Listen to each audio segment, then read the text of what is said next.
¿Te has preguntado alguna vez cómo es que una sola metrópoli, conformada por unos cuantos kilómetros cuadrados de antigua piedra milenaria y fervor religioso inquebrantable, logra provocar conflictos bélicos devastadores, fracturar civilizaciones enteras de manera irreversible y mantener cautivada la atención obsesiva del planeta completo durante más de 3 milenios consecutivos? La realidad es que Jerusalén trasciende completamente la simple definición de ser únicamente una ubicación geográfica marcada en cualquier cartografía mundial. Esta ciudad extraordinaria representa, de manera mucho más profunda y significativa, una herida perpetuamente abierta y sangrante en el tejido histórico fundamental de toda la humanidad. Nos encontramos ante un fenómeno verdaderamente extraordinario. 3 tradiciones religiosas monumentales, 3 pueblos distintos con identidades culturales profundamente arraigadas y una sola promesa divina compartida. Cada uno de estos grupos permanece absolutamente convencido, con una certeza inquebrantable y apasionada, de que esta ciudad milenaria les pertenece por completo, respaldados por derechos que consideran simultáneamente divinos, históricos y espirituales de manera indiscutible. Si te está gustando este contenido y quieres conocer más sobre las historias más fascinantes del mundo, no olvides suscribirte al canal y activar la campanita para no perderte ningún video.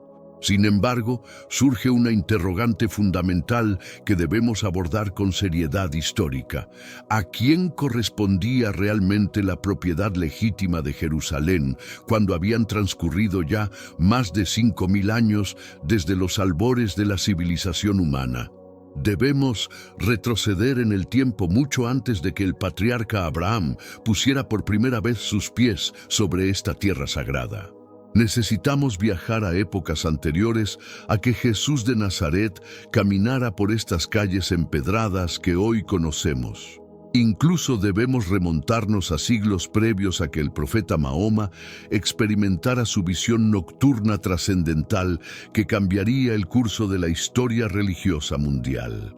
En aquellas épocas remotas e inmemorables, ya existían comunidades humanas bien establecidas que habitaban en las ondulantes colinas de lo que en nuestros días reconocemos y denominamos como Jerusalén.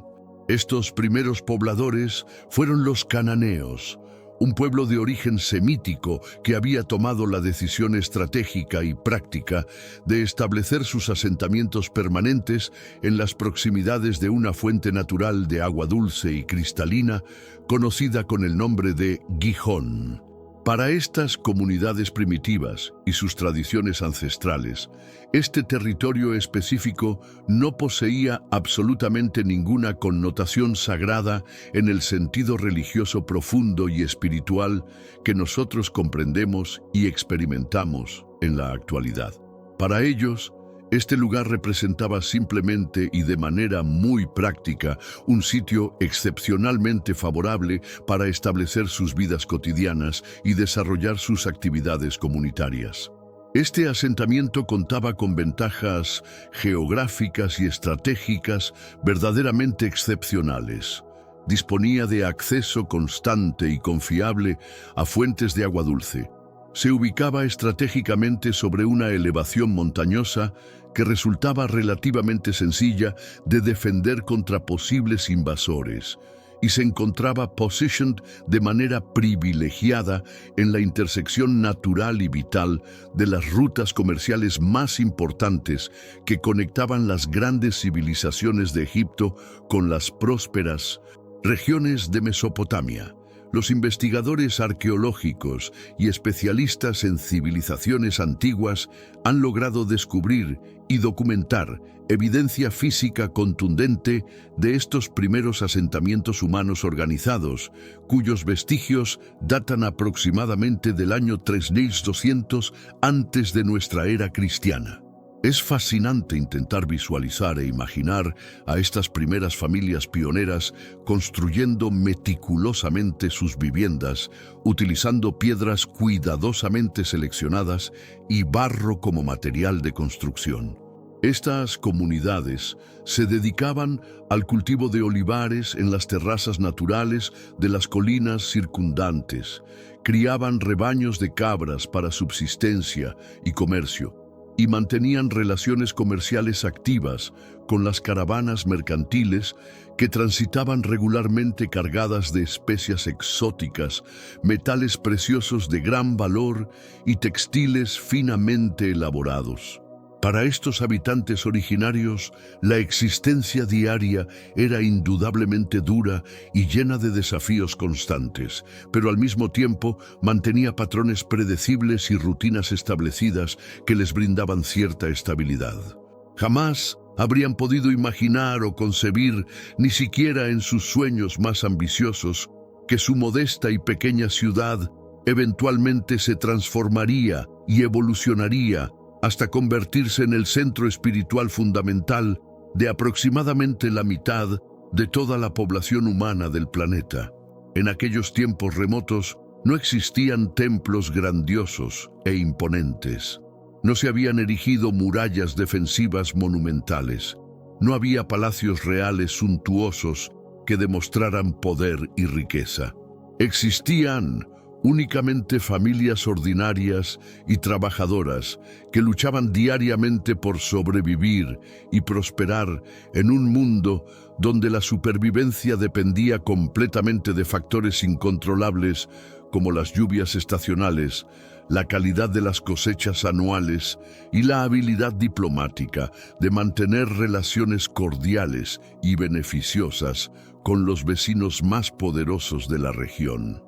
Los textos y documentos egipcios de la antigüedad mencionan por primera ocasión esta ciudad aproximadamente alrededor del año 2000 a.C., refiriéndose a ella con el nombre de Rusalimum en sus textos ceremoniales de execración. Estos documentos formaban parte de rituales mágicos elaborados donde los faraones egipcios escribían cuidadosamente los nombres de sus enemigos políticos en vasijas de cerámica especialmente preparadas, para posteriormente romperlas deliberadamente como parte de ceremonias destinadas a maldecirlos y debilitar su poder. Esta información histórica nos revela algo verdaderamente fascinante e importante sobre el estatus de la ciudad en aquella época remota. Ya para entonces, esta pequeña ciudad ubicada estratégicamente en las colinas había adquirido suficiente importancia política y económica como para aparecer y ser registrada en los documentos oficiales de la superpotencia dominante de aquella era histórica. Simultáneamente, estos registros nos proporcionan evidencia clara de que este no era un lugar caracterizado por la tranquilidad y la paz. Los egipcios la consideraban y catalogaban como una fuente potencial de problemas, disturbios y conflictos que podrían amenazar sus intereses regionales y su estabilidad política. Durante estos primeros 1000 años de historia documentada y verificable, Jerusalén experimentó múltiples cambios de control y dominación política. Diferentes tribus cananeas la controlaron en diversos períodos, se la arrebataron violentamente entre sí mediante conflictos armados, la perdieron ante invasores externos provenientes de otras regiones y posteriormente lograban recuperarla a través de alianzas estratégicas o conquistas militares exitosas. Cada grupo étnico o tribal que lograba establecer su control sobre la ciudad le imprimía inevitablemente su propio carácter cultural distintivo, construía sus propios santuarios religiosos dedicados a sus deidades particulares y establecía sus propias tradiciones comerciales y sistemas económicos únicos. Lo que resulta absolutamente crucial comprender y recordar es que durante todo este extenso periodo histórico, Jerusalén mantenía un carácter fundamentalmente multiétnico, multicultural y multirreligioso. No existía una identidad única y exclusiva, ni un pueblo específico que pudiera reclamar legítimamente la ciudad como exclusivamente suya por derecho histórico indiscutible. Esta diversidad temprana y característica de Jerusalén resulta de importancia fundamental para comprender las complejidades y matices del conflicto moderno que persiste hasta nuestros días. Cuando diferentes grupos contemporáneos reclaman ser los verdaderos y únicos herederos legítimos de la ciudad, están apelando y recurriendo a narrativas históricas que trascienden y van mucho más allá de la historia arqueológica documentada y verificable científicamente. Los cananeos, quienes fueron reconocidos como los primeros habitantes conocidos y documentados de la región, ya no existen como pueblo distintivo e identificable en la actualidad. A lo largo de los siglos, se mezclaron gradualmente con olas sucesivas de migrantes, conquistadores militares y comerciantes provenientes de diversas regiones. Sus genes, su cultura, sus tradiciones ancestrales y sus costumbres se incorporaron y fusionaron con las poblaciones que llegaron posteriormente a la región.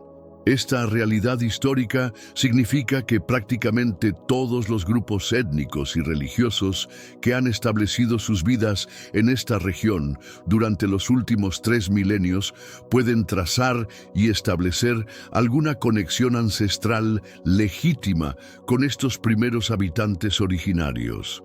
Sin embargo, ninguno de estos grupos puede reclamar de manera exclusiva y absoluta ser su único heredero legítimo con derechos exclusivos sobre el territorio. Aproximadamente alrededor del año 1000 a.C., un joven pastor que había logrado la hazaña extraordinaria de matar a un gigante utilizando únicamente una honda, se transformó en monarca y cambió para siempre e irreversiblemente el destino histórico de Jerusalén. David, como lo conocemos a través de los relatos históricos y religiosos, no era simplemente un guerrero ambicioso en busca de poder personal. Era un líder visionario excepcional que comprendía profundamente que su pueblo, compuesto por las 12 tribus de Israel, necesitaba algo mucho más significativo que simples victorias militares temporales para lograr una unificación verdadera y duradera.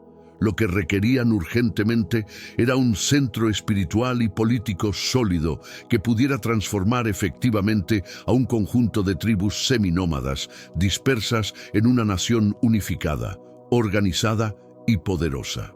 Para lograr este objetivo ambicioso, David eligió estratégicamente Jerusalén, que en aquel tiempo era conocida con el nombre de Jebus, y se encontraba bajo el control político y militar de los jebuseos, una tribu cananea bien establecida en la región.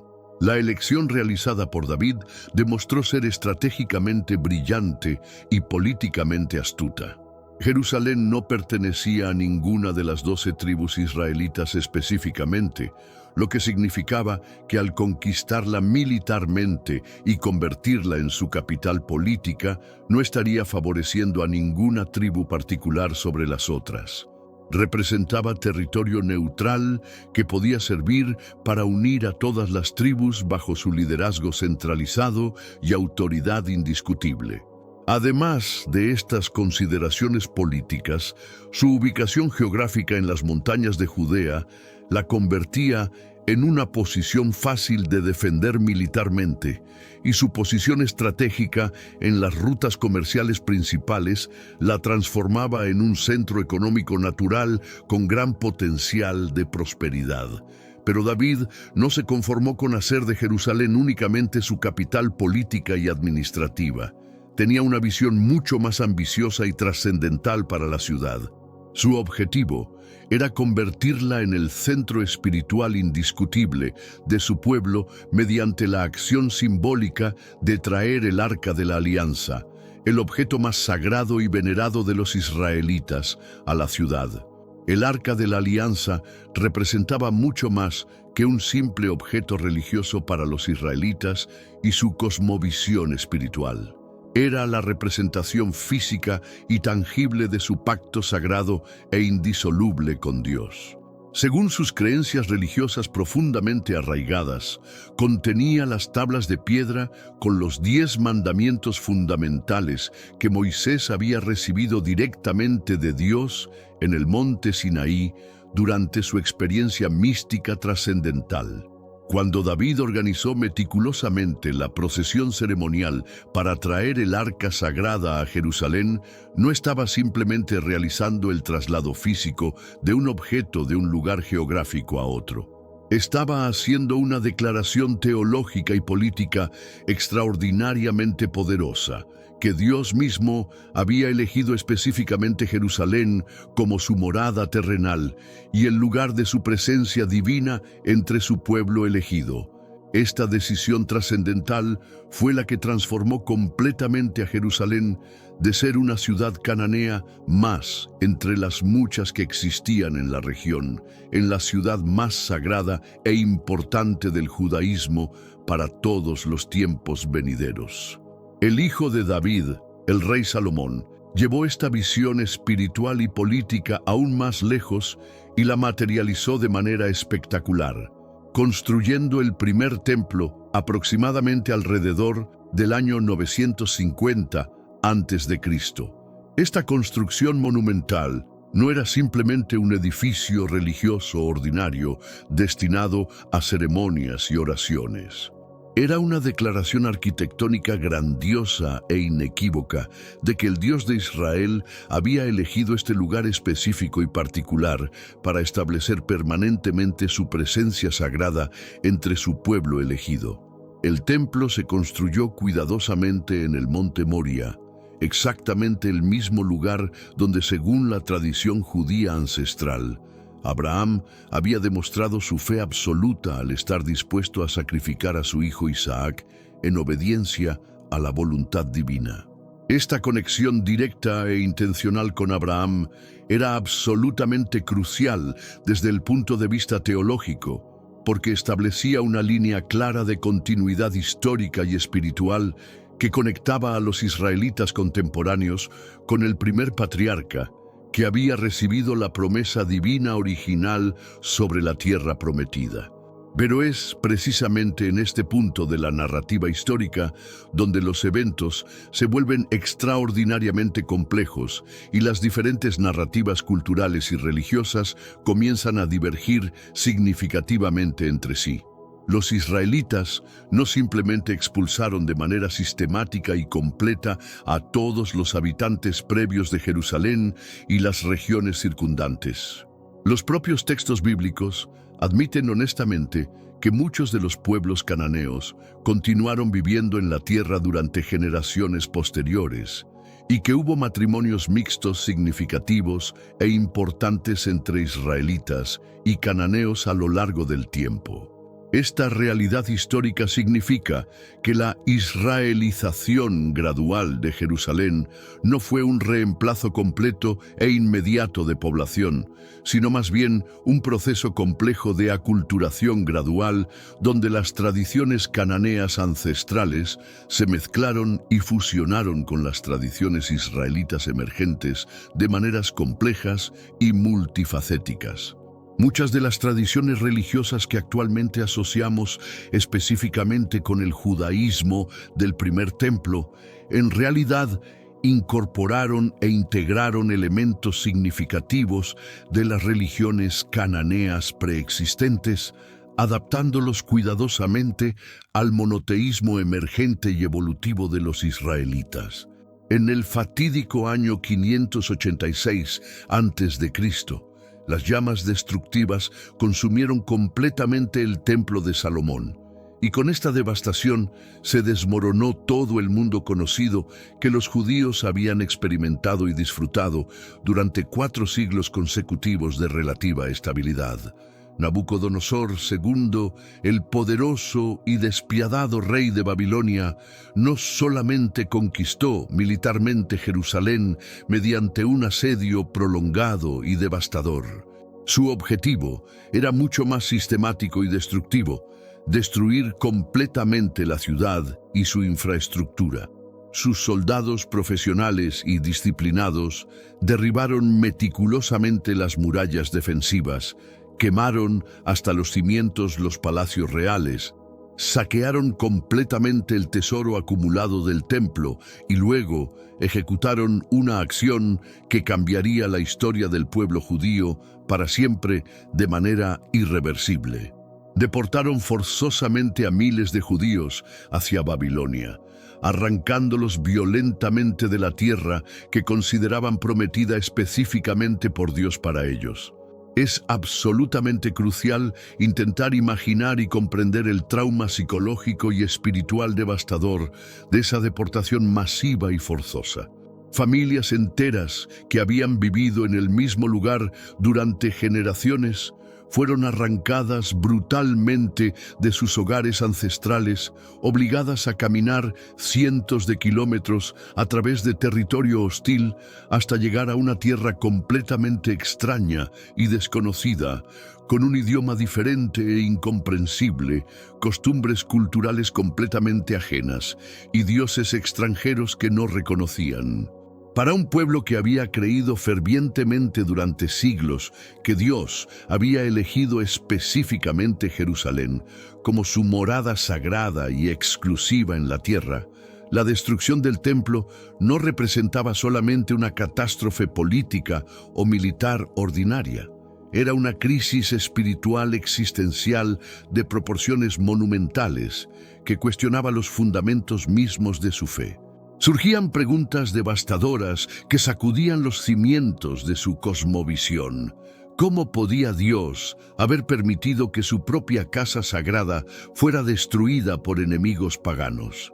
¿Significaba esto que había abandonado completamente a su pueblo elegido? ¿O acaso indicaba que los dioses de Babilonia eran más poderosos que el Dios de Israel? Pero fue precisamente en este momento histórico de mayor desesperación, abandono y crisis espiritual que nació algo extraordinario y transformador. El judaísmo tal como lo conocemos, comprendemos y practicamos en nuestros tiempos modernos. Durante los 70 años del exilio babilónico, los judíos deportados desarrollaron creativamente nuevas formas innovadoras de mantener y preservar su identidad cultural y religiosa sin la presencia física del templo sagrado.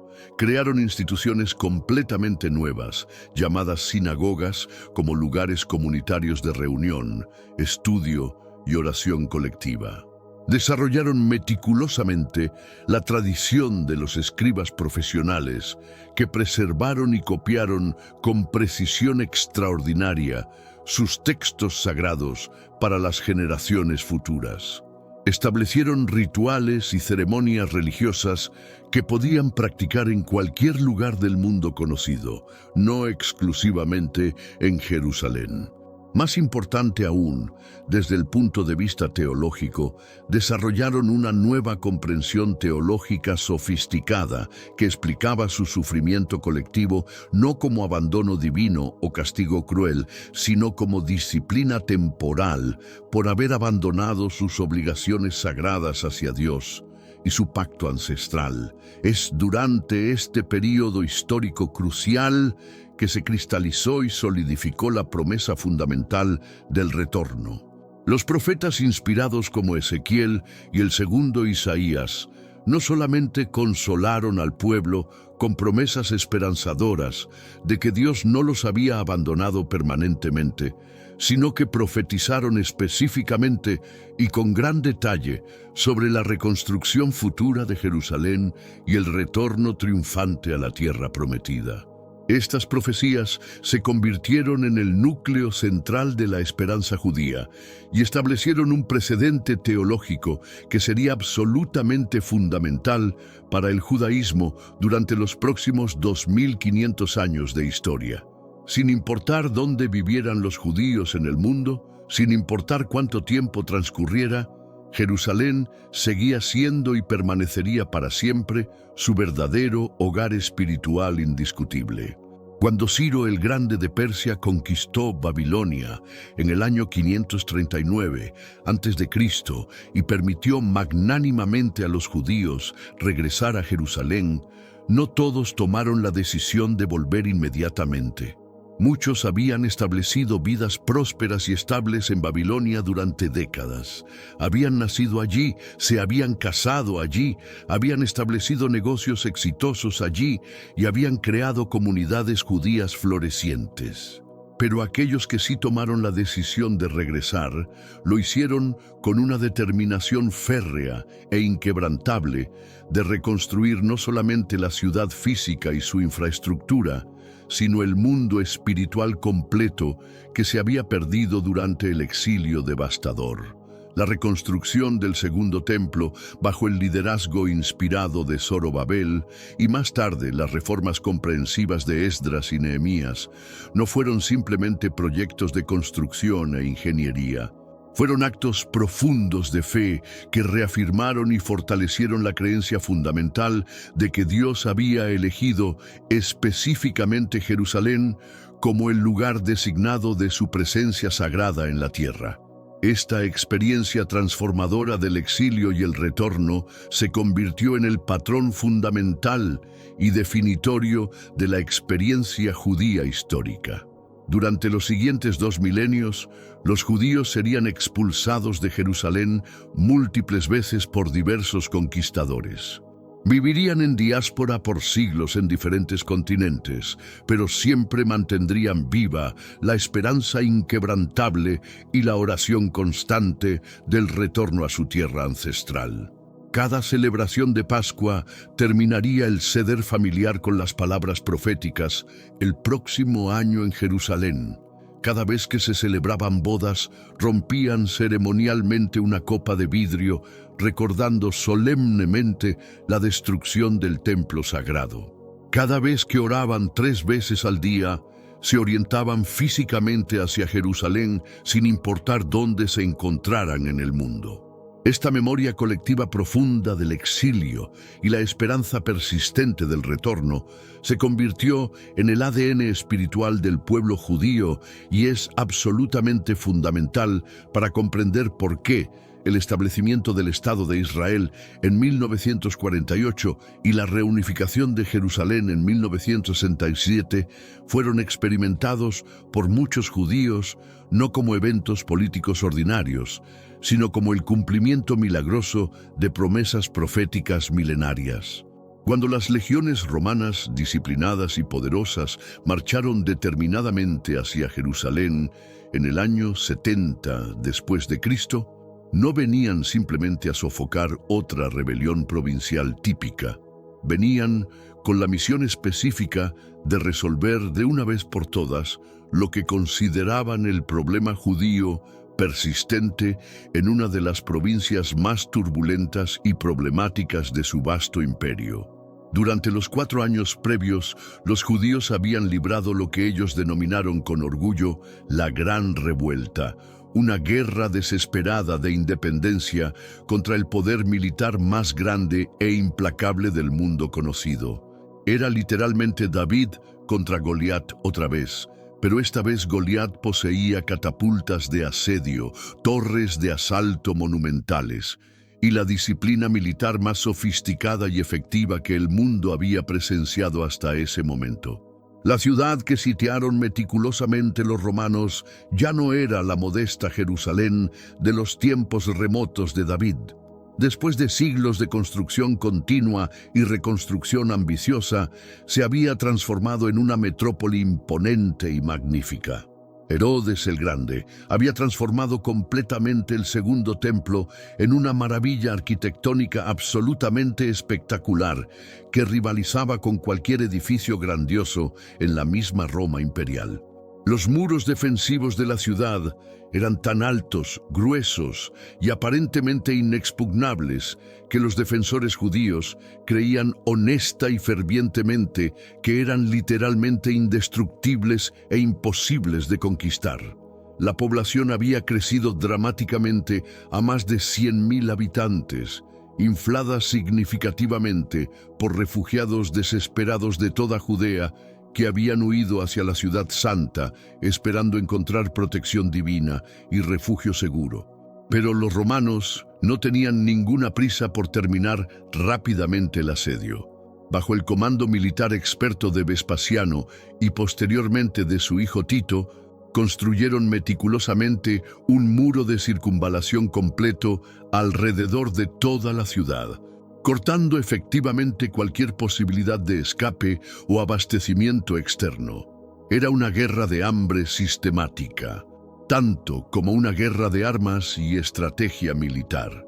Durante meses interminables, los defensores judíos resistieron con una tenacidad extraordinaria que asombró incluso a sus enemigos romanos experimentados. Madres desesperadas se alimentaban de hierba amarga, familias enteras sobrevivían comiendo cuero hervido, y según el historiador Josefo, algunos llegaron incluso al canibalismo en su desesperación, pero siguieron luchando incansablemente, convencidos absolutamente de que Dios no permitiría que su templo sagrado fuera destruido por segunda vez en la historia. Cuando finalmente cayeron las murallas aparentemente inexpugnables en el verano ardiente del año 70, lo que siguió fue una carnicería brutal y sistemática que horrorizó incluso según los estándares brutales y desalmados de aquella época violenta. Josefo, que había sido general judío antes de rendirse estratégicamente a los romanos, estimó conservadoramente que más de 1 millón de personas murieron durante el asedio prolongado y la conquista final de la ciudad. Pero para los judíos supervivientes, la tragedia real y más devastadora no fueron los muertos innumerables, sino lo que ocurrió inmediatamente después de la conquista. Los soldados romanos victoriosos prendieron fuego deliberadamente al segundo templo sagrado. Durante siglos incontables, las llamas habían sido consideradas sagradas en el templo, encendidas perpetuamente como símbolo visible de la presencia divina constante. Ahora, esas mismas llamas que habían representado lo sagrado consumían implacablemente el edificio más sagrado de todo el judaísmo. La destrucción del segundo templo no fue simplemente el fin de un edificio religioso importante, fue el fin abrupto y total de todo un sistema religioso, social y económico completo que había definido y estructurado al judaísmo durante más de 500 años de historia continua. Los sacerdotes, que habían constituido la élite religiosa y habían dirigido las ceremonias más importantes, perdieron completamente su función social porque ya no había sacrificios sagrados que ofrecer según los rituales ancestrales.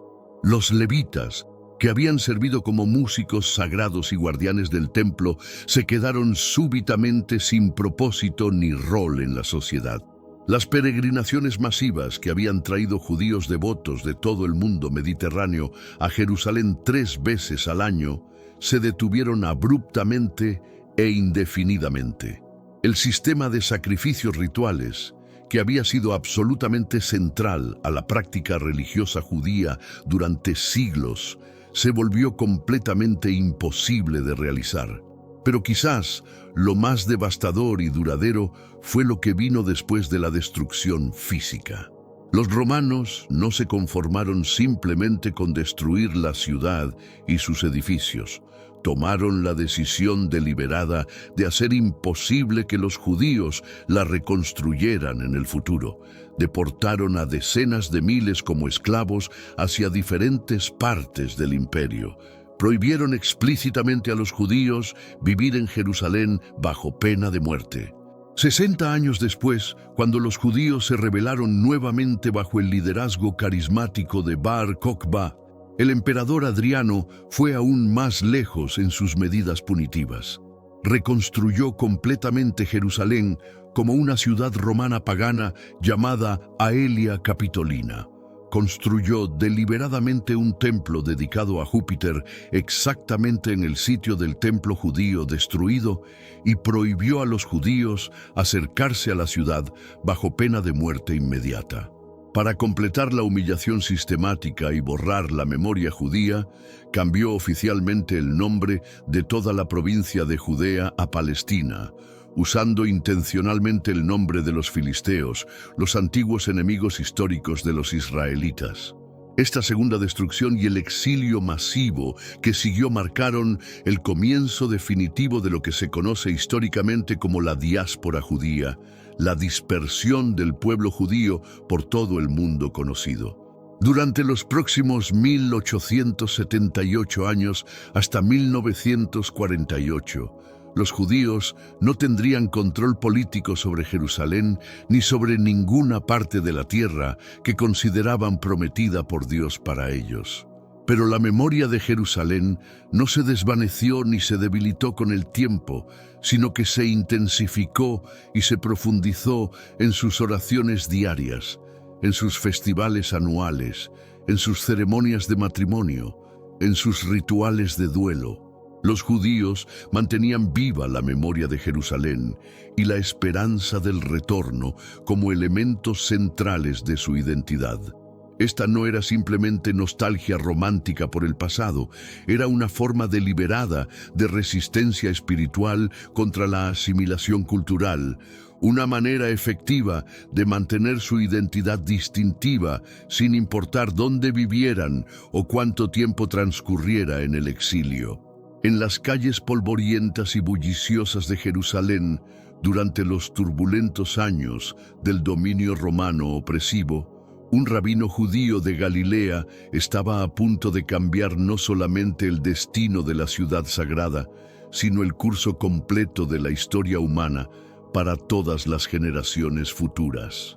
Jesús de Nazaret llegó a Jerusalén durante la celebración de Pascua del año 30 después de Cristo, acompañado por miles de otros peregrinos judíos devotos que venían a celebrar la fiesta más importante en el templo sagrado. Para la mayoría de los habitantes permanentes de la ciudad, era simplemente otro predicador más de los muchos que aparecían regularmente afirmando tener mensajes divinos y revelaciones especiales. Pero para un pequeño grupo de seguidores devotos, y eventualmente para más de 1.000 millones de personas a lo largo de la historia subsecuente, lo que ocurrió durante esa semana crucial en Jerusalén se convertiría en el evento más importante y trascendental que jamás había ocurrido en la historia de la humanidad. La historia cristiana de Jerusalén no comenzó con la crucifixión dramática, comenzó con lo que los cristianos denominan y celebran como la entrada triunfal. Jesús entró montado humildemente en un burro por lo que hoy conocemos como la Puerta Dorada, mientras multitudes entusiastas alfombraban el camino con sus mantos personales y ramas de palmera, gritando jubilosos, «Hosana al Hijo de David». Para sus seguidores devotos, este momento cumplía específicamente las profecías mesiánicas del Antiguo Testamento que habían esperado durante siglos. Para las autoridades romanas y judías establecidas, era una demostración peligrosa que podía incitar fácilmente a la rebelión en una ciudad ya extremadamente tensa por la ocupación extranjera y la opresión política. Lo que ninguno de los presentes podía imaginar o anticipar era que este momento específico sería recordado, conmemorado y celebrado por cristianos en todo el mundo cada Domingo de Ramos durante los próximos 2000 años de historia cristiana. Pero fueron los eventos dramáticos de los días siguientes los que transformaron permanentemente a Jerusalén en una ciudad sagrada para el cristianismo mundial. La crucifixión en el Gólgota, un pequeño monte rocoso ubicado fuera de las murallas de la ciudad, convirtió ese lugar específico en el centro espiritual absoluto de una nueva fe revolucionaria. Para los cristianos creyentes, la cruz no representaba solamente la muerte trágica de un hombre bueno e inocente, representaba el sacrificio divino que había cambiado fundamentalmente la relación entre Dios y toda la humanidad. Y 3 días después, según la fe cristiana inquebrantable, la resurrección, en lo que ahora se conoce como la Iglesia del Santo Sepulcro, estableció definitivamente a Jerusalén como el lugar sagrado donde la muerte misma había sido vencida para siempre. Durante los primeros 3 siglos del cristianismo emergente, Jerusalén ocupó un lugar extraordinariamente complicado y ambivalente en la nueva religión revolucionaria. Por un lado, era indiscutiblemente el lugar donde había ocurrido el evento central y fundamental de su fe. Por otro lado, Jesús mismo había profetizado específicamente la destrucción del templo, y muchos cristianos primitivos interpretaron la devastación de Jerusalén por los romanos en el año 70 como el juicio divino sobre el judaísmo por haber rechazado categóricamente a Jesús como el Mesías prometido. Además, el cristianismo primitivo era una religión fundamentalmente universalista que se extendía rápidamente entre los gentiles del Imperio Romano. No estaba limitado geográficamente a Jerusalén, como lo había estado el judaísmo del templo durante siglos anteriores. Todo cambió radicalmente cuando el emperador Constantino se convirtió al cristianismo en el siglo IV. De repente e inesperadamente, el cristianismo pasó de ser una religión perseguida y marginada a ser la religión oficial del imperio más poderoso del mundo conocido. Y Constantino, junto con su madre Helena, tomaron la decisión trascendental de hacer de Jerusalén el centro de peregrinación cristiana más importante del mundo entero. Demolieron completamente el templo romano que Adriano había construido deliberadamente en el sitio del templo judío.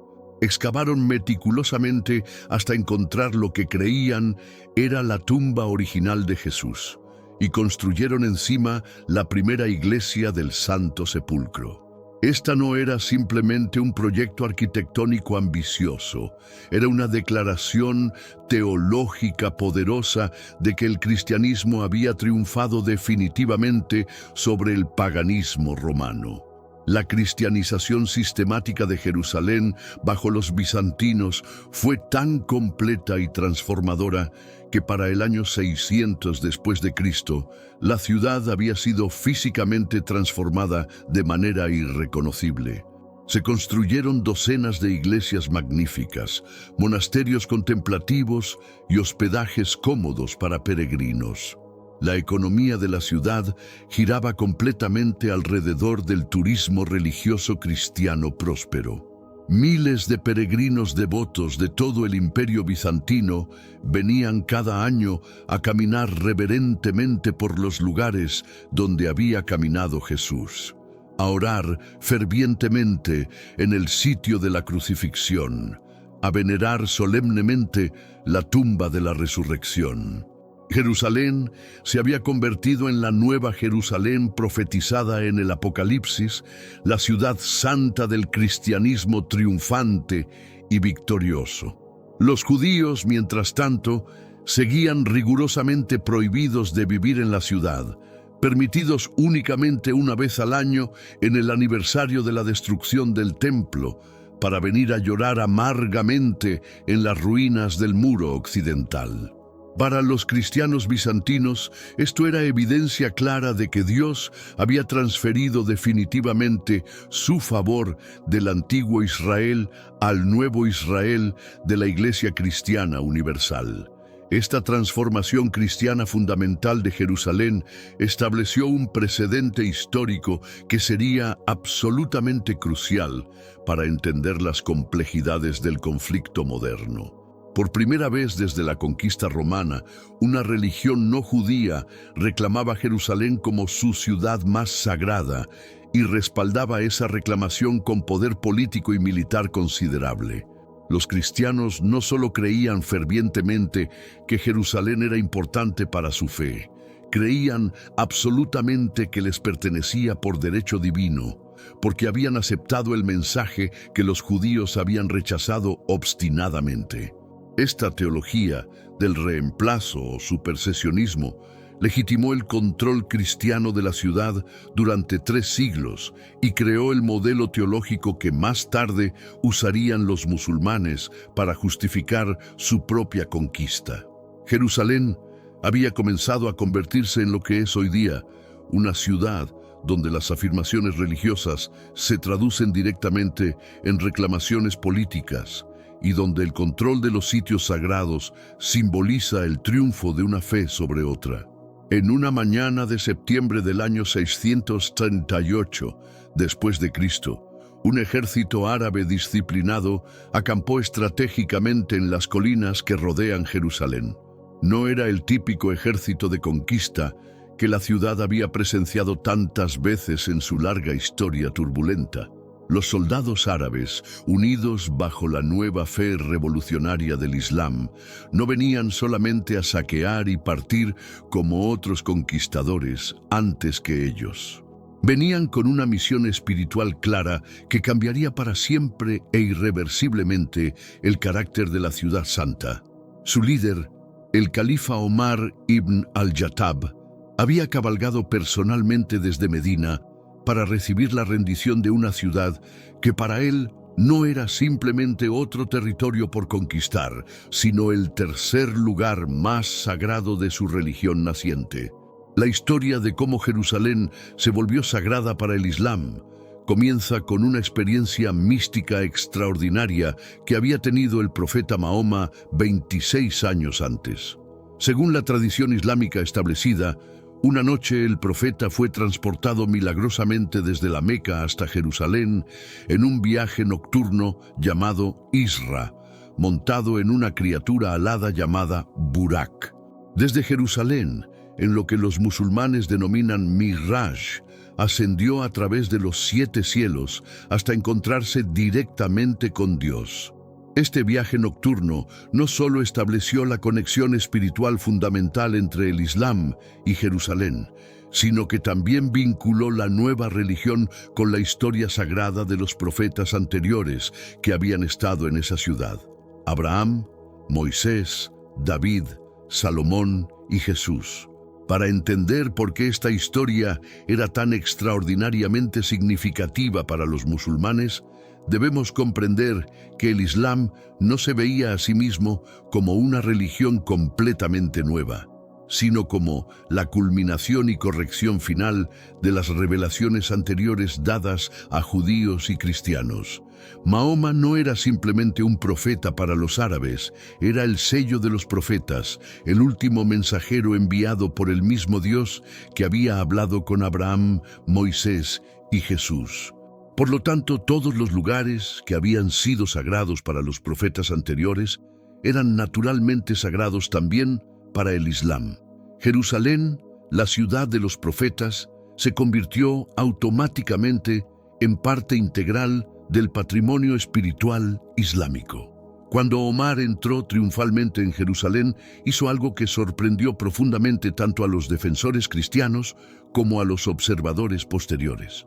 Se comportó con una moderación extraordinaria que contradecía las expectativas de la época. En lugar de masacrar a la población o saquear las iglesias, como era común en las conquistas militares de la época, Omar firmó un pacto de protección con el patriarca cristiano Sofronio. Este documento histórico, conocido como el Pacto de Omar, garantizaba que los cristianos podrían seguir practicando su religión libremente, manteniendo sus iglesias en funcionamiento y viviendo según sus costumbres ancestrales a cambio de pagar un tributo especial llamado jizya. Más sorprendente aún, Omar permitió que los judíos regresaran a Jerusalén después de 500 años de prohibición rigurosa bajo el dominio cristiano bizantino. El gesto más simbólico de Omar fue lo que hizo cuando el patriarca Sofronio lo invitó cortésmente a orar dentro de la iglesia del Santo Sepulcro. Omar rechazó cortésmente la invitación, explicando que si oraba allí, los musulmanes futuros podrían usar ese precedente para convertir la iglesia en mezquita. En lugar de eso, oró en las escaleras de la iglesia, donde más tarde se construiría una pequeña mezquita llamada Masjid Omar. Pero el verdadero objetivo de Omar estaba en otro lugar específico, el monte del templo, donde había estado el templo judío y donde, según la tradición islámica, Mahoma había comenzado su ascensión nocturna al cielo. Lo que Omar encontró en el monte del templo lo horrorizó profundamente.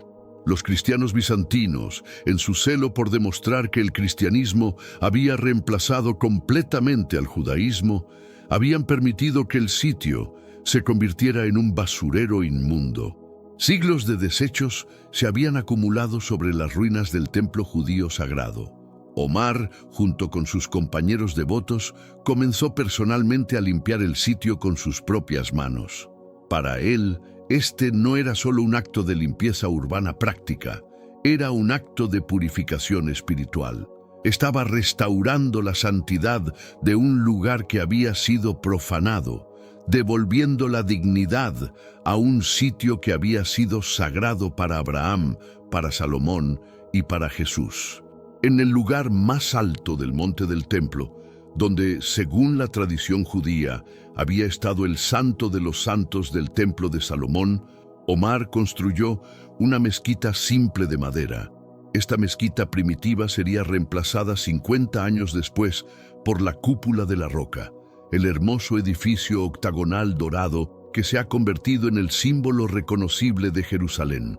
Pero más importante que la construcción física fue la declaración teológica que Omar estaba haciendo. El Islam era el heredero legítimo de la tradición abrahámica y Jerusalén era parte integral de esa herencia sagrada.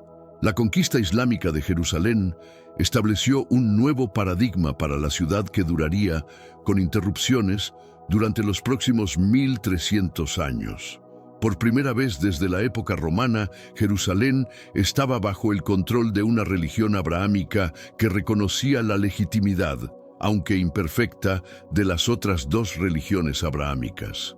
Los musulmanes no expulsaron a los cristianos, como los cristianos habían expulsado a los judíos, ni prohibieron las otras religiones, como harían más tarde algunos conquistadores.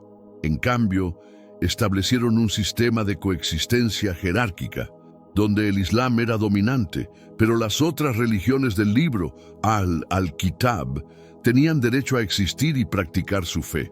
El 15 de julio de 1099, después de un asedio devastador de 5 semanas, los caballeros cruzados finalmente rompieron las defensas de Jerusalén. Lo que siguió fue una de las masacres más brutales en la historia de la ciudad. Según las crónicas de la época, tanto cristianas como musulmanas, los cruzados mataron a prácticamente todos los habitantes musulmanes y judíos de Jerusalén. Las calles literalmente corrían con sangre y los soldados cristianos caminaban sobre montones de cadáveres para llegar a la iglesia del Santo Sepulcro a dar gracias por su victoria. Para los cristianos europeos, este era el triunfo de la fe verdadera sobre los infieles. Para los musulmanes y judíos era una catástrofe que sería recordada durante siglos. Para entender por qué los cruzados actuaron con tanta brutalidad, debemos comprender la mentalidad de la cristiandad europea del siglo XI. Durante 400 años, los musulmanes habían controlado Jerusalén y aunque generalmente habían permitido las peregrinaciones cristianas, la situación había comenzado a deteriorarse. Los turcos selyúcidas, que habían conquistado Jerusalén de los árabes en 1073, eran menos tolerantes que sus predecesores árabes, y los peregrinos cristianos reportaban humillaciones, robos y restricciones en el acceso a los lugares santos.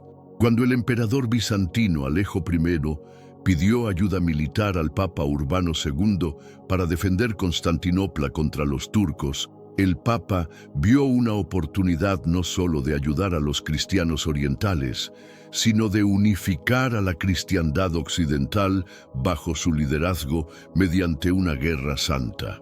El llamado del Papa Urbano II a la Primera Cruzada en 1095 no fue simplemente una llamada a la guerra, fue una llamada a la peregrinación armada.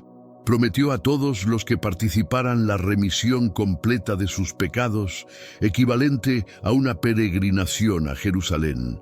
Para los caballeros europeos, acostumbrados a pelear entre sí por tierras y botín, esto ofrecía la oportunidad de combinar sus habilidades marciales con la salvación espiritual.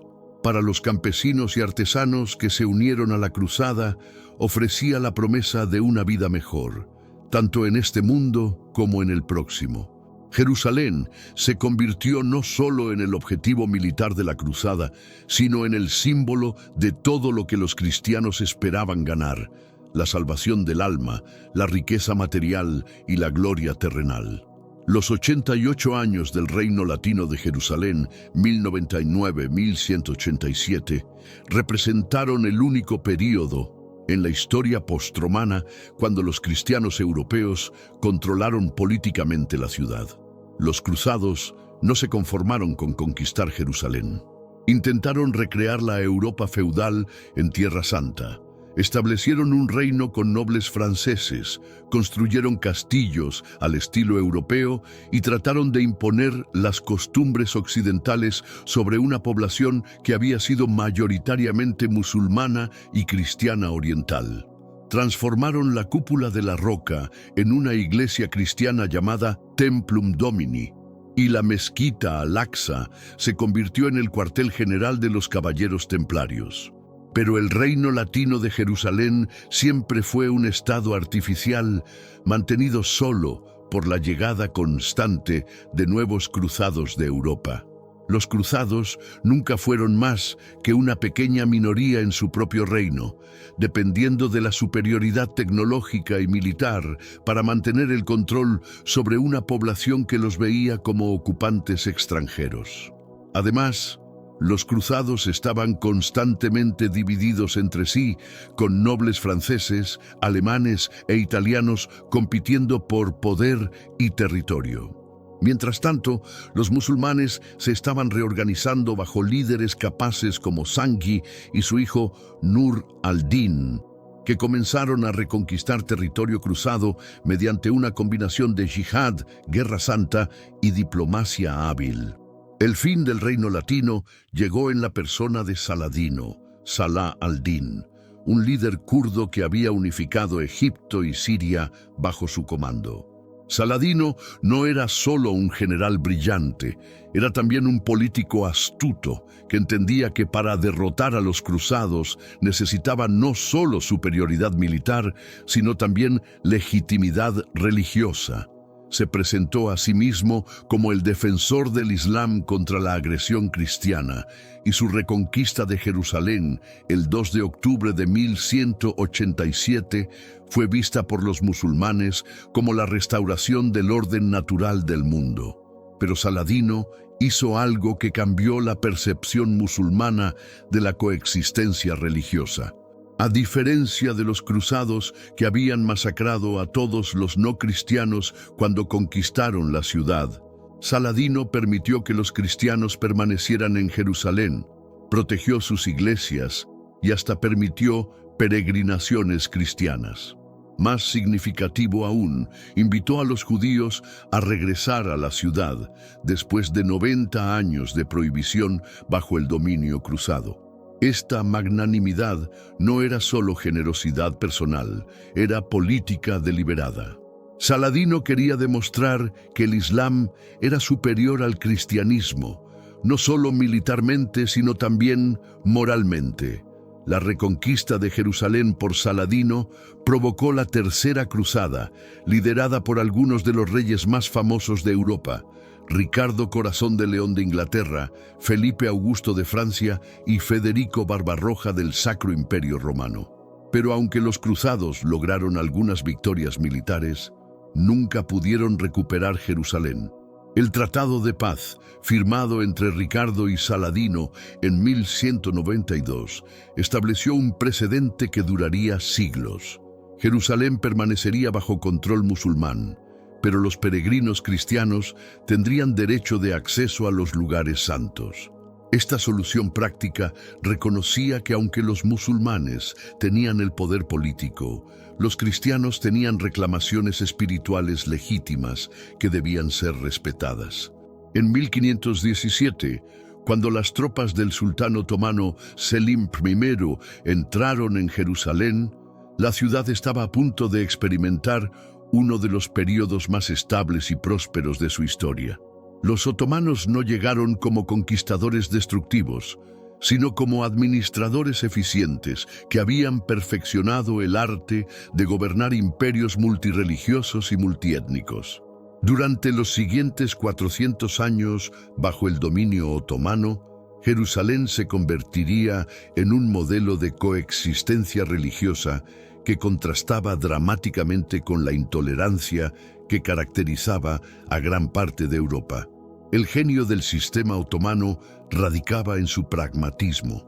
Los sultanes otomanos habían aprendido de la experiencia de conquistar territorios poblados por griegos ortodoxos, armenios, árabes, judíos y docenas de otros grupos étnicos y religiosos. En lugar de intentar convertir o asimilar a todos estos grupos, desarrollaron el sistema de Milet, que permitía a cada comunidad religiosa gobernarse a sí misma en asuntos de familia, matrimonio, herencia y educación, mientras el Estado otomano se encargaba de la defensa, la política exterior y la recaudación de impuestos. Era una forma de federalismo religioso que funcionaba porque reconocía las diferencias culturales como un hecho permanente, no como un problema que necesitaba ser resuelto. En Jerusalén, este sistema creó una situación única en la historia de la ciudad. Por primera vez, desde la época romana, musulmanes, cristianos y judíos podían vivir en la misma ciudad, practicar sus religiones libremente y participar en la misma economía. Los musulmanes suníes eran la comunidad dominante y proporcionaban la mayoría de los funcionarios gubernamentales y jueces. Los cristianos se dividían en múltiples denominaciones: griegos ortodoxos, armenios, latinos católicos, coptos, siríacos y etíopes, cada uno con sus propias iglesias y barrios. Los judíos, que habían estado prácticamente ausentes de la ciudad durante las cruzadas, comenzaron a regresar en números significativos, especialmente después de la expulsión de España en 1492. Suleimán el Magnífico, que gobernó el Imperio Otomano de 1520 a 1566, transformó físicamente Jerusalén de una manera que todavía es visible hoy. Las murallas que rodean la ciudad vieja, con sus 8 puertas famosas, fueron construidas por Suleimán entre 1537 y 1541. Estas murallas no eran solo defensivas, eran una declaración arquitectónica del poder otomano y una demostración de que Jerusalén era una ciudad importante en el imperio. Suleimán también renovó el sistema de suministro de agua de la ciudad, construyó fuentes públicas y reparó las carreteras que conectaban Jerusalén con Damasco y El Cairo. Bajo su reinado, Jerusalén se convirtió en una ciudad próspera que atraía comerciantes, eruditos y peregrinos de todo el mundo musulmán. Pero quizás lo más notable del período otomano fue cómo las 3 religiones abrahámicas desarrollaron un sistema práctico de coexistencia en los lugares santos. El status quo, un conjunto de acuerdos sobre quién podía usar qué partes de qué edificios religiosos y cuándo, se desarrolló gradualmente durante los siglos XVI y XVII. En la Iglesia del Santo Sepulcro, por ejemplo, se establecieron horarios específicos para que diferentes denominaciones cristianas pudieran celebrar sus liturgias sin interferir entre sí. En el monte del templo, Haram al-Sharif, se establecieron protocolos para que los musulmanes pudieran usar el espacio para la oración, mientras los no musulmanes podían visitarlo en horarios específicos. Estos acuerdos no eran perfectos y ocasionalmente causaban disputas, pero funcionaban lo suficientemente bien como para mantener la paz religiosa durante siglos. Si te está pareciendo interesante este recorrido por la historia de Jerusalén, dale like al video y compártelo con alguien que también le guste la historia. Esto nos ayuda mucho a seguir creando contenido de calidad. El declive del sistema otomano en Jerusalén comenzó en el siglo XVIII, no por problemas internos, sino por presiones externas. Las potencias europeas, especialmente Francia, Rusia y más tarde Gran Bretaña, comenzaron a intervenir en los asuntos otomanos bajo el pretexto de proteger a las comunidades cristianas. Francia se declaró protectora de los católicos, Rusia de los ortodoxos y Gran Bretaña eventualmente de los judíos. Estas intervenciones no solo debilitaron la autoridad otomana, sino que también politizaron las relaciones entre las comunidades religiosas de maneras que no habían existido antes. La llegada de los primeros colonos judíos sionistas a Jerusalén en las décadas de 1880 y 1890 marca el comienzo del fin del antiguo orden otomano. Estos nuevos judíos no eran como los judíos tradicionales que habían vivido en la ciudad durante siglos. No venían solo para orar y estudiar, venían con la intención de establecer una patria nacional judía. Hablaban hebreo moderno en lugar del árabe o el turco. Establecían instituciones modernas europeas y, más significativo aún, comenzaron a comprar tierras con la intención de crear asentamientos exclusivamente judíos. Para la población árabe de Jerusalén, tanto musulmana como cristiana, estos cambios eran desconcertantes y amenazadores. Al mismo tiempo, el despertar del nacionalismo árabe estaba comenzando a desafiar siglos de identificación primariamente religiosa. Los árabes de Jerusalén estaban comenzando a pensarse a sí mismos no solo como musulmanes o cristianos, sino como árabes que compartían una identidad común basada en el idioma, la cultura y la historia. Cuando los otomanos comenzaron a promover el panislamismo y el panturquismo en respuesta a la pérdida de territorio en Europa, muchos árabes sintieron que su identidad cultural estaba siendo amenazada desde arriba por la turquificación y desde abajo por la inmigración judía europea. La Primera Guerra Mundial puso fin definitivamente al orden otomano en Jerusalén, cuando las tropas británicas bajo el mando del general Edmund Allenby entraron en la ciudad el 11 de diciembre de 1917, no solo estaban conquistando una ciudad estratégica, estaban destruyendo un sistema de coexistencia religiosa que había funcionado durante 4 siglos. El mandato británico que siguió introdujo conceptos políticos occidentales como nacionalismo, soberanía territorial y derechos de autodeterminación que eran fundamentalmente incompatibles con el sistema otomano de coexistencia basado en la autonomía religiosa comunitaria. Los otomanos habían logrado algo que parecía imposible: crear un sistema donde las 3 religiones abrahámicas podían coexistir pacíficamente en Jerusalén. No era un sistema perfecto. Había jerarquías, discriminaciones y tensiones ocasionales, pero funcionaba porque reconocía la diversidad religiosa como una realidad permanente y desarrollaba instituciones para manejar esa diversidad. El colapso del sistema otomano no solo cambió quién controlaba Jerusalén, cambió la naturaleza fundamental de la pregunta sobre a quién pertenece la ciudad, de una cuestión de coexistencia religiosa a una cuestión de soberanía nacional exclusiva. El 14 de mayo de 1948, David Ben-Gurión declaró la independencia del Estado de Israel en un museo de Tel Aviv. Pero esa misma noche, mientras los judíos celebraban en las calles de Tel Aviv y Haifa, en Jerusalén comenzaba una de las batallas más feroces de la guerra que definiría el futuro de la ciudad. Los ejércitos de 5 países árabes habían invadido Palestina con la promesa de empujar a los judíos al mar, pero fue en Jerusalén donde se libraría la batalla más simbólica y más brutal de toda la guerra. Para ambos bandos, Jerusalén no era simplemente otro objetivo militar, era el corazón de sus aspiraciones nacionales, el lugar que determinaría si sus sueños de soberanía se harían realidad o se convertirían en pesadillas de exilio. La batalla por Jerusalén en 1948 no fue una sola batalla, sino una serie de enfrentamientos desesperados que se extendieron por toda la ciudad durante más de 7 meses. En el barrio judío de la Ciudad Vieja, apenas 150 combatientes judíos resistieron durante semanas contra miles de soldados de la Legión Árabe de Jordania, la fuerza militar más profesional del mundo árabe.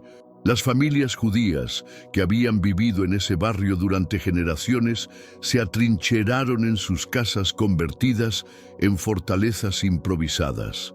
Los niños aprendían a distinguir entre el sonido de los disparos entrantes y salientes. Las mujeres cuidaban a los heridos en sótanos que servían como hospitales de emergencia. Era una lucha por la supervivencia que se medía no en kilómetros conquistados, sino en casas defendidas, calles mantenidas, horas sobrevividas. Del otro lado, los combatientes árabes luchaban por lo que consideraban la liberación de su ciudad natal de ocupantes extranjeros.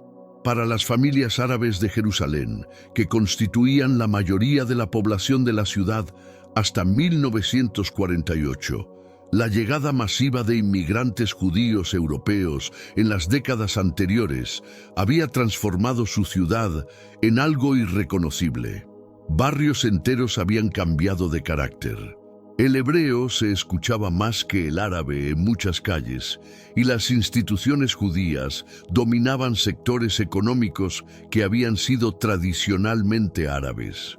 La guerra no era solo sobre política, era sobre el derecho de determinar el carácter futuro de la ciudad donde habían nacido sus abuelos. El momento más dramático de la batalla llegó el 28 de mayo de 1948, cuando las fuerzas jordanas finalmente capturaron el barrio judío de la Ciudad Vieja. Los defensores judíos, sin municiones y sin esperanza de refuerzos, se rindieron después de haber resistido lo imposible. Las imágenes de familias judías siendo evacuadas de casas donde habían vivido durante generaciones, llevando solo las posesiones que podían cargar, se convirtieron en símbolos poderosos para ambos lados del conflicto. Para los judíos, representaban la repetición de expulsiones históricas, la prueba de que sin un Estado propio siempre serían vulnerables. Para los árabes, representaban justicia. Los colonos europeos finalmente estaban siendo expulsados de tierras que nunca les habían pertenecido. Pero la victoria árabe en la Ciudad Vieja fue su única victoria significativa en la batalla por Jerusalén. En el resto de la ciudad, las fuerzas israelíes lograron mantener el control de los barrios judíos occidentales e incluso expandir su territorio. La guerra terminó con Jerusalén dividida por una línea de alto el fuego que se convertiría en una frontera internacional. Israel controlaba Jerusalén occidental, incluyendo la ciudad nueva que se había desarrollado durante el período del mandato británico. Jordania controlaba Jerusalén oriental, incluyendo la Ciudad Vieja con todos sus lugares santos. Entre las dos partes de la ciudad se estableció una tierra de nadie, patrullada por observadores de las Naciones Unidas, donde las casas quedaron vacías y las calles crecieron con hierba. La división de Jerusalén no fue simplemente el resultado de una guerra, fue la materialización física de la imposibilidad de que dos pueblos compartieran una ciudad que ambos consideraban esencial para su identidad nacional. Durante 19 años, de 1948 a 1967, Jerusalén existió como dos ciudades separadas, cada una desarrollándose según las visiones y necesidades de sus respectivos controladores. En Jerusalén occidental, Israel construyó una capital moderna con edificios gubernamentales, universidades y barrios residenciales que reflejaban las aspiraciones de un Estado judío moderno. En Jerusalén Oriental, Jordania mantuvo el carácter tradicional de la ciudad, preservando los sitios históricos y desarrollando infraestructura básica, pero sin hacer inversiones significativas que pudieran sugerir que consideraba la ciudad como algo más que territorio temporalmente administrado. Para las familias que vivían en la ciudad dividida, la separación era una tragedia personal cotidiana. Familias árabes que habían vivido durante generaciones en barrios que quedaron del lado israelí perdieron sus casas y propiedades. Familias judías que habían vivido en la ciudad vieja perdieron acceso a sus sinagogas más sagradas, incluyendo el Muro de las Lamentaciones. Los cristianos se encontraron divididos entre denominaciones que quedaron en lados diferentes de la línea de demarcación. Durante 19 años, un árabe que vivía en Jerusalén Oriental no podía visitar a su hermano que había quedado en Jerusalén Occidental. Un judío no podía orar en el Muro de las Lamentaciones, el sitio más sagrado accesible al judaísmo. La división también tuvo consecuencias económicas devastadoras. Jerusalén había funcionado durante siglos como una unidad económica integrada, con comerciantes, artesanos y proveedores de servicios sirviendo a toda la población de la ciudad sin importar su religión o etnicidad. La división cortó estas redes comerciales abruptamente. Los mercados de la ciudad vieja perdieron a sus clientes judíos. Los negocios judíos perdieron acceso a los mercados árabes. Las rutas de transporte que habían conectado diferentes partes de la ciudad durante siglos fueron cortadas por alambres de púas y campos minados. La economía de ambas partes de la ciudad se volvió más pequeña, más aislada y más dependiente de subsidios gubernamentales. Pero quizás el impacto más duradero de la división fue psicológico y simbólico. Para los israelíes, la pérdida de acceso a la ciudad vieja y especialmente al Muro de las Lamentaciones se convirtió en un símbolo de la incompletitud de su independencia. Habían logrado crear un Estado judío, pero no podían acceder al sitio más sagrado de su religión. Para los palestinos, aunque Jerusalén Oriental permanecía bajo control árabe jordano, la pérdida de Jerusalén Occidental representaba la pérdida del corazón comercial y cultural de su ciudad. Ambos pueblos experimentaron la división no como una solución a sus diferencias, sino como una herida abierta que demostraba la injusticia fundamental de tener que compartir una ciudad que cada uno consideraba exclusivamente suya. Durante estos 19 años de división, tanto israelíes como árabes desarrollaron narrativas sobre Jerusalén que hacían cualquier futuro compromiso más difícil. Los israelíes comenzaron a hablar de la reunificación de Jerusalén como un imperativo moral y religioso, no simplemente como un objetivo político. Los árabes, viendo cómo Israel convertía Jerusalén Occidental en su capital, comenzaron a preocuparse de que cualquier control israelí sobre partes de Jerusalén eventualmente llevaría al control israelí sobre toda la ciudad. La división, que había sido concebida como una solución temporal, se estaba convirtiendo en la fuente de aspiraciones incompatibles que harían la reunificación no más fácil, sino más problemática. La mañana del 5 de junio de 1967, cuando los cazas israelíes despegaron hacia Egipto para comenzar lo que se conocería como la Guerra de los 6 días, Jerusalén no estaba en los planes de guerra de Israel. El objetivo principal era neutralizar la amenaza egipcia en el sur, y el comando israelí había dado órdenes específicas de no provocar a Jordania para mantener la guerra limitada a un solo frente. Pero cuando el rey Hussein de Jordania, convencido por la propaganda egipcia de que los árabes estaban ganando la guerra, ordenó a sus fuerzas atacar Jerusalén Occidental, transformó lo que había comenzado como una guerra defensiva contra Egipto en la oportunidad que muchos israelíes habían soñado durante 19 años, la posibilidad de recuperar la ciudad vieja y el muro de las lamentaciones. El bombardeo jordano de Jerusalén occidental comenzó al mediodía del 5 de junio, con una intensidad que sorprendió tanto a los civiles israelíes como a los comandantes militares. Los proyectiles de artillería jordana cayeron sobre hospitales, escuelas y barrios residenciales. El edificio del Parlamento israelí, Knesset, fue alcanzado. La Universidad Hebrea sufrió daños significativos. Para los residentes de Jerusalén Occidental, que habían vivido durante 19 años con la tensión de estar a solo unos metros de territorio enemigo, el bombardeo confirmaba sus peores temores. Los árabes nunca aceptarían la existencia de Israel, y cualquier signo de debilidad israelí resultaría en intentos de destruir lo que habían construido. La decisión del primer ministro israelí, Levi Eshkol, de autorizar la contraofensiva contra las posiciones jordanas no fue simplemente militar, fue profundamente emocional. Durante 19 años, los judíos israelíes habían tenido que mirar hacia la ciudad vieja desde la distancia, sabiendo que a solo unos cientos de metros estaba el muro de las lamentaciones, el sitio más sagrado al que podían acceder según su religión, pero sin poder llegar allí.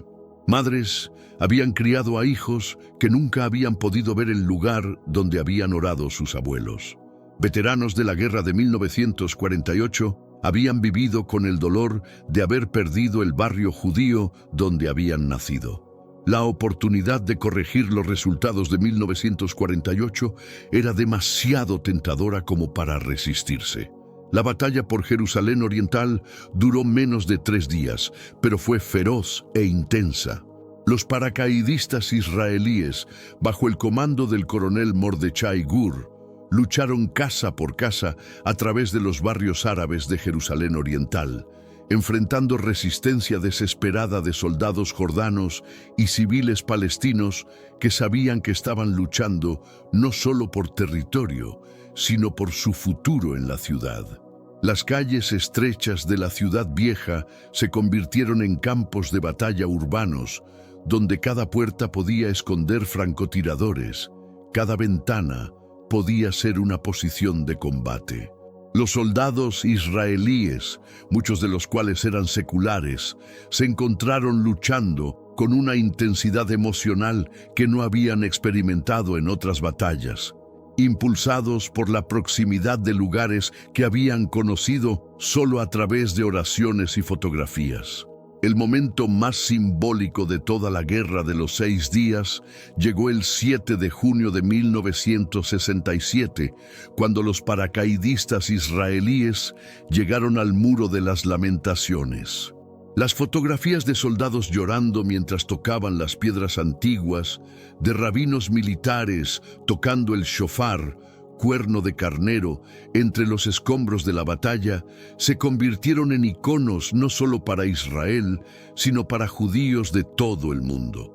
Para muchos, no era simplemente una victoria militar, era el cumplimiento de una promesa bíblica. Después de 1897 años, desde la destrucción del Segundo Templo por los romanos, los judíos habían regresado al lugar más sagrado de su religión bajo soberanía judía. Pero para los palestinos de Jerusalén Oriental, el mismo evento representaba el comienzo de una nueva catástrofe. En cuestión de días, pasaron de ser ciudadanos jordanos en la capital jordana no oficial a ser residentes bajo ocupación militar israelí.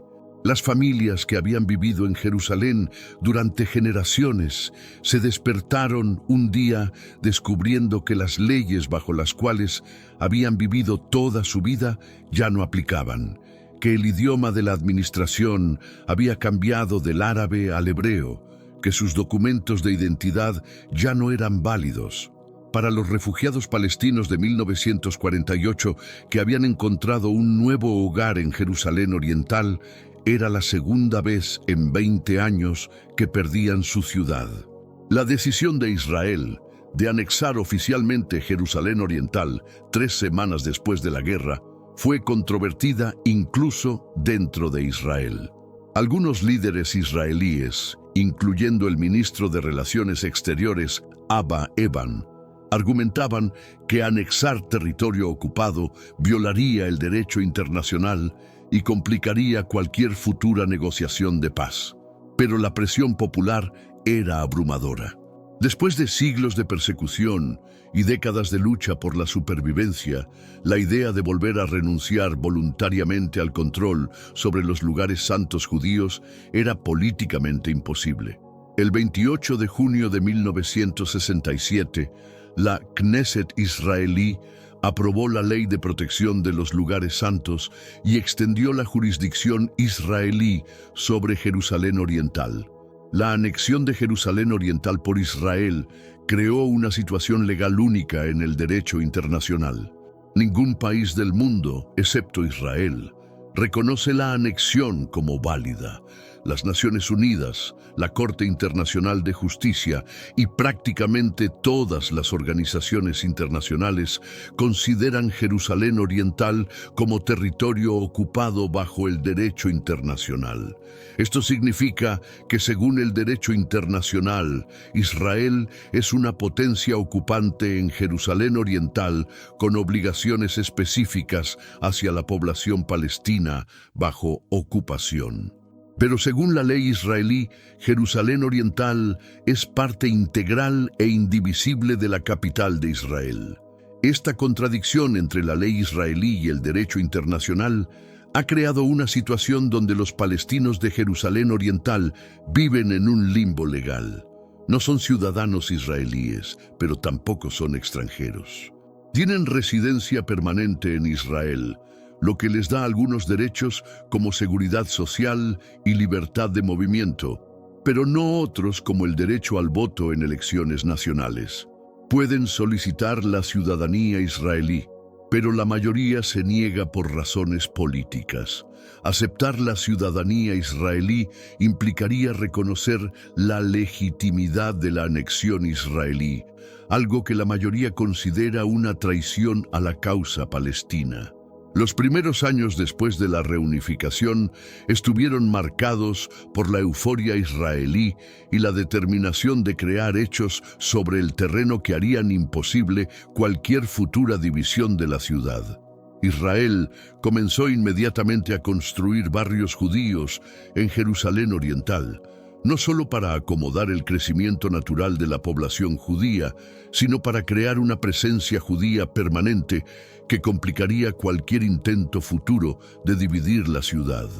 Al mismo tiempo, implementó políticas de planificación urbana que limitaban severamente la construcción palestina, creando una escasez artificial de vivienda que empujaba a las familias palestinas a mudarse fuera de los límites municipales de Jerusalén. En una mañana cualquiera de 2024, Jerusalén despierta como una ciudad de contrastes imposibles que desafían cualquier lógica urbana normal. En el barrio ultraortodoxo de Mea Shearim, hombres vestidos de negro estudian textos talmúdicos en arameo como lo han hecho durante siglos. Mientras a solo unos kilómetros de distancia, en el barrio palestino de Shuafat, padres de familia luchan por obtener permisos de construcción que las autoridades israelíes rara vez aprueban. En la ciudad vieja, peregrinos cristianos de todo el mundo caminan por la Vía Dolorosa, mientras turistas judíos visitan el Muro de las Lamentaciones y fieles musulmanes se dirigen a sus oraciones en Al-Aqsa. Es una ciudad donde lo sagrado y lo político, lo antiguo y lo moderno, lo esperanzador y lo desesperante se mezclan en cada calle, en cada piedra, en cada decisión administrativa. La Jerusalén de hoy es el resultado de más de 5 décadas de políticas israelíes deliberadamente diseñadas para hacer irreversible el control israelí sobre toda la ciudad. Desde 1967, Israel ha construido 12 asentamientos judíos en Jerusalén Oriental que albergan más de 220.000 colonos judíos.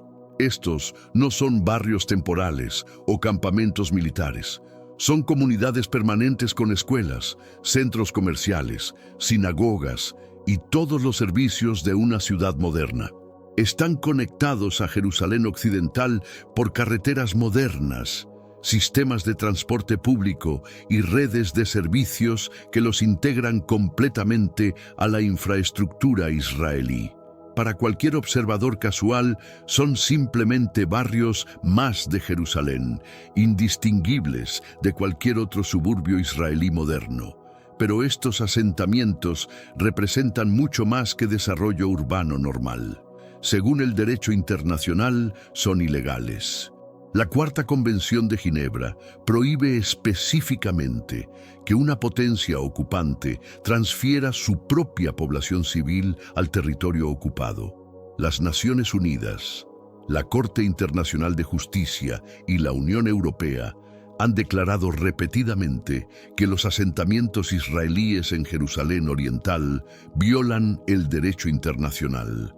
Pero para Israel, estos barrios no son asentamientos en territorio ocupado, son simplemente la expansión natural de su capital hacia terrenos que considera legítimamente suyos por derecho histórico, religioso y de seguridad. Para entender cómo funciona la Jerusalén contemporánea, hay que entender el sistema de permisos y restricciones que gobierna la vida cotidiana de sus habitantes palestinos. Ahmed, un albañil palestino de 45 años que vive en el barrio de Silwan, necesita un permiso especial para trabajar en Jerusalén Occidental, donde están la mayoría de los sitios de construcción.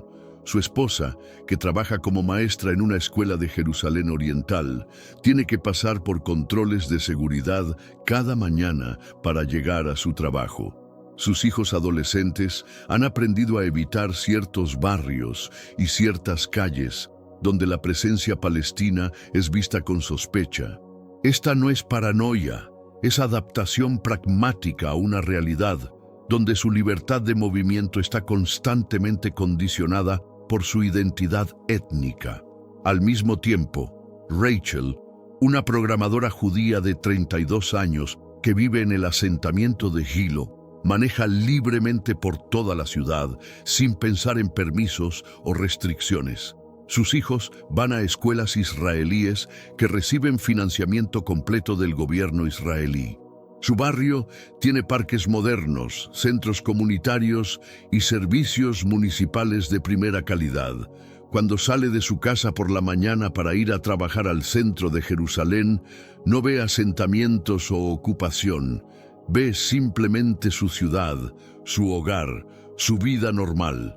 Estas dos experiencias de la misma ciudad, vividas simultáneamente por personas que a veces viven a solo unos metros de distancia, ilustran por qué el conflicto de Jerusalén es tan intratablemente complejo. Las tensiones cotidianas en Jerusalén no son solo sobre política de alto nivel. Son sobre espacios de estacionamiento, permisos de construcción, horarios de recolección de basura y docenas de otras pequeñas decisiones municipales que afectan la calidad de vida. Pero en Jerusalén no hay decisiones puramente técnicas o neutrales.